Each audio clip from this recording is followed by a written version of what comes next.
നിനക്കിന്ന് കോളേജിൽ പോകണ്ടായിരുന്നോ? സ്ട്രൈക്കോ? സമരം കോളേജിന്റെ സമരം. അപ്പൊ അതിനൊന്നും നിനക്ക് പങ്കെടുക്കണ്ട.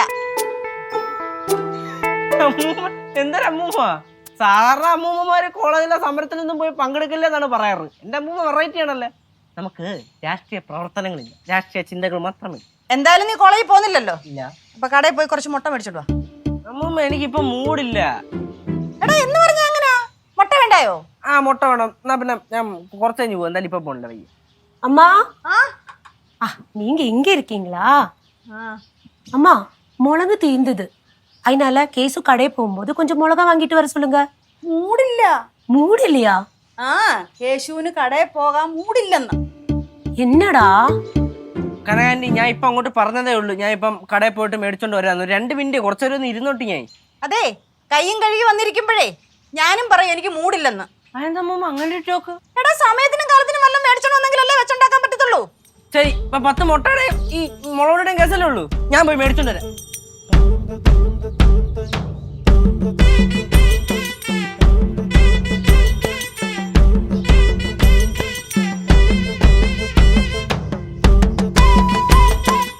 யாரெந்த புது பொண்ணு? ഇതെന്തുവാടാ, ലേഡീസ് ഹോസ്റ്റലോ? ആഴ്ചയിൽ ഓരോ പെൺപിള്ളാർ കയറി വരുന്നേ. മുമ്പ് ഇതെന്റെ കൂടെ പഠിക്കുന്ന കുട്ടിയാ, ബാലാമണി PS കോളേജിലെ ക്ലാസ്. എടാ നിന്നെ കാണാൻ വേണ്ടി മാത്രമാണല്ലോ ആൾക്കാർ ഇങ്ങോട്ട് വരുന്നത്.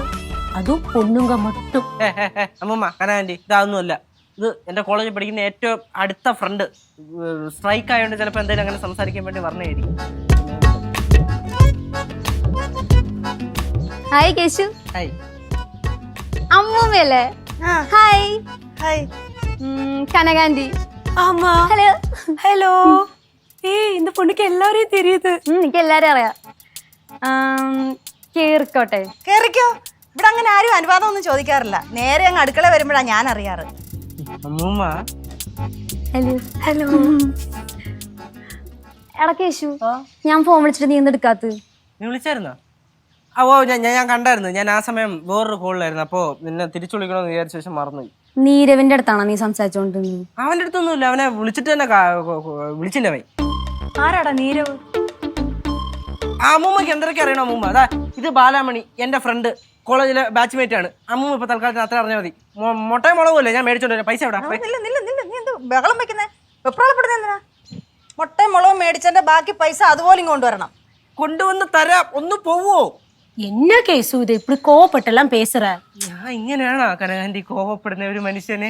ഞാൻ ഇത്രയും ചിരിച്ചോണ്ട് ആരെങ്കിലും കോപപ്പെടുവോ? അമ്മൂമ്മ ചെല്ലമ്മൂമ്മ, മുട്ടയും മുളകും മേടിച്ചോണ്ട് വരാം. நான் உனக்கு ஸ்பெஷலா ஜூஸ் பண்ணி கொடுக்கறேன்.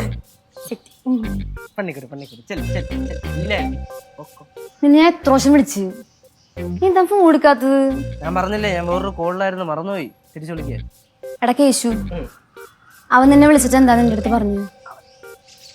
നീ വന്നിങ്ങോട്ട്. എടോ, അവൻ എന്നെയോ ഞാൻ അവനെയോ വിളിച്ചിട്ടില്ല. അത് വെറുതെ. ഇത് ശരിയാവൂല കേശു. ശരിയാവില്ല, കളഞ്ഞിട്ട് പോ. അങ്ങനെ കളഞ്ഞിട്ട് പോകാനൊന്നും പറ്റൂല. നിനക്കറിയാലോ ഞാൻ അവനെ ഡിപ്പെൻഡ് ചെയ്തിട്ടാണ് നിൽക്കുന്നത്. എടോ ബാലാമണിയെ, നിന്റെയൊക്കെ പ്രശ്നത്തിൽ ഇടപെട്ട് എനിക്കിപ്പോ എന്റെ പ്രശ്നത്തിൽ ഇടപെടാൻ സമയമില്ല. എടാ നീ അവനൊന്ന് വിളിക്കടാ. വിളിക്കാൻ പോലും വിളിക്കുക അവനെ. ബാലാമണി, ഈ ലോകത്തുള്ള എല്ലാ റിലേഷൻഷിപ്പും ഒരു ഞാണമ്മേലുള്ള കളിയാണ്. ഒന്ന് അങ്ങോട്ടും ഇങ്ങോട്ടും പോയാൽ കഴിഞ്ഞ് തറയെ വീണ് പൊട്ടിപ്പോവത്. അതുകൊണ്ട് ഒരു മയത്തിലൊക്കെ വേണം മുന്നോട്ട് പോവാൻ. പോവും. ഞാൻ അവനെയും കൊണ്ടേ പോവും. എടാ അവനില്ല, എനിക്ക് പറ്റൂലടാ. നീ അവനെങ്ങനെയെങ്കിലും വിളിച്ച് സംസാരിച്ച് സെറ്റാക്കിയിട്ട് പറഞ്ഞു. ശരി, അങ്ങനെയാണെങ്കിൽ നമുക്കൊരു കാര്യം ചെയ്യാം.